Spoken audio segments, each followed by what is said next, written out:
You wake up every morning believing you've opened your eyes to the same world as yesterday, the same streets, the same walls, the same sky. But what if none of it is as fixed as you think?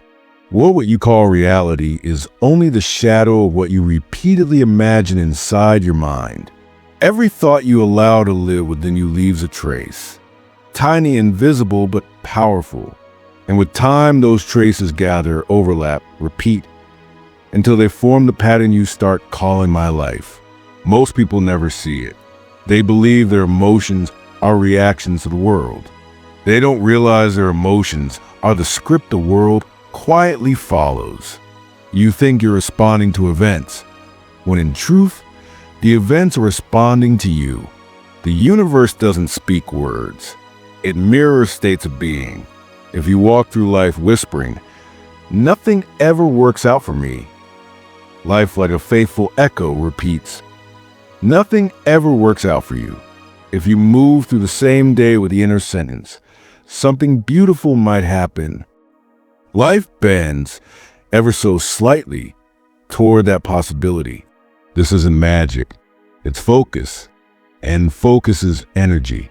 Where attention goes, the nervous system, the emotions, and eventually the outer circumstances begin to align.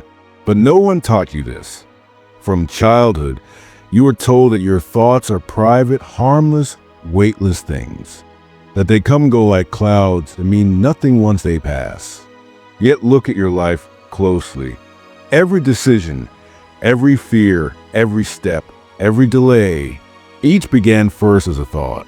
The moment you believed a thought, you gave it authority. And that authority shaped your next action. Multiply that by 10 years, 20 years, a lifetime, and you can see how a single repeated belief becomes destiny. Pause here and remember, you are not trapped by what happens around you. You are shaped by what you continuously allow to happen within you. The subconscious mind, the silent engine beneath awareness, does not judge what is good or bad. It only obeys what is repeated. Tell it, "I am always anxious." It will prove you right. Tell it, "I am learning calm." It begins to look for evidence of calm. The subconscious mind is like fertile soil. It grows whatever seed is planted most often. You might think you're just thinking, but you're actually planting. Every sentence, every image, every memory you replay becomes a seed. And the strange thing about seeds, they don't ask permission before sprouting. That is why awareness is everything. Awareness is a gardener that decides which thoughts stay and which are pulled out before they root too deep. When you begin to see that your inner world writes the script for the outer one, life stops feeling random. You start noticing patterns that once looked like coincidences. A face appears the day you think of reconciliation. An opportunity arises right after you finally release your anger. These moments are not miracles. They are reflections. Your inner weather projected outward. But awareness is uncomfortable. It forces you to admit how much of your suffering you've rehearsed. Every complaint repeated became a mantra. Every fear rehearsed became a prediction. And the mind, loyal to its programming, simply delivered the proof. People talk about changing their lives, yet they rarely change the stories they tell themselves. They decorate the surface, new job, new city, new faces, while carrying the same invisible soundtrack that whispers, "I never get what I want," or "Nothing lasts." The universe listens more to vibration than vocabulary. So even when the words change, the emotional frequency stays the same. You might ask, how do I change that? It starts with noticing. Notice the tone of your thoughts the same way you'd notice background music in a room. You don't have to fight the song. Just become aware of it, because awareness dissolves repetition. You cannot unconsciously keep believing something once you see it working against you. Every great shift begins with one honest observation. This thought is not helping me anymore. Say it gently. Say it without blame. Then let silence follow. Silence is where the subconscious listens. Most of us fear silence because in it we meet ourselves without distraction. But silence is not empty. It's full of answers waiting for questions to end. When you stop running from your own stillness, you begin to hear the quiet machinery of the mind, how it clings to memories, how it rehearses old pain, how it tries to protect you by predicting harm. Once you see that pattern, you can speak to it differently. Thank you for trying to keep me safe, but I choose something new now. That simple statement, made inwardly, repeatedly, calmly, is how you reprogram a lifetime of mental habit. It's not force, it's repetition with awareness. Think of it as tuning a radio. The station was always there, you just kept the dial stuck on static. When you adjust even slightly, the signal clears. So does life. You will still face storms. But instead of drowning in them, you'll notice that your thoughts decide whether they become hurricanes or passing rain.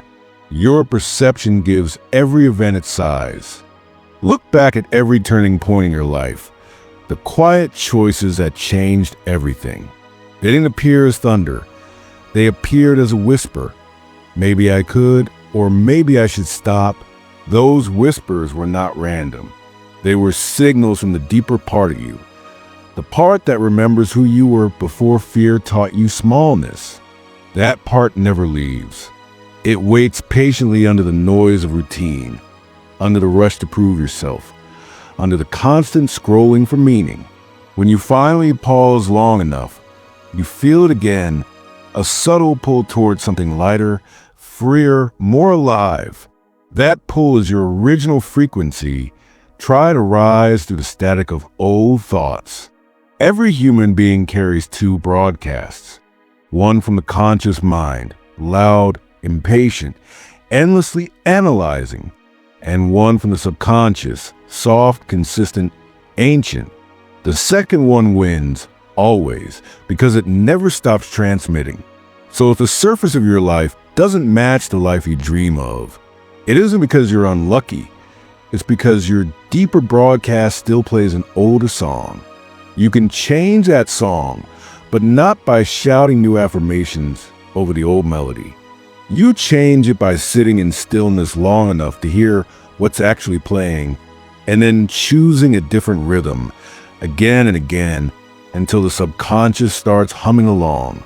This is not overnight transformation. It's daily, gentle correction, like steering a ship by 1 degree. Small enough to seem invisible today, but over distance it changes the entire destination. There will be days when you slip back into the gravity of doubt. It's fine. The mind will always return to what is familiar. That's its nature.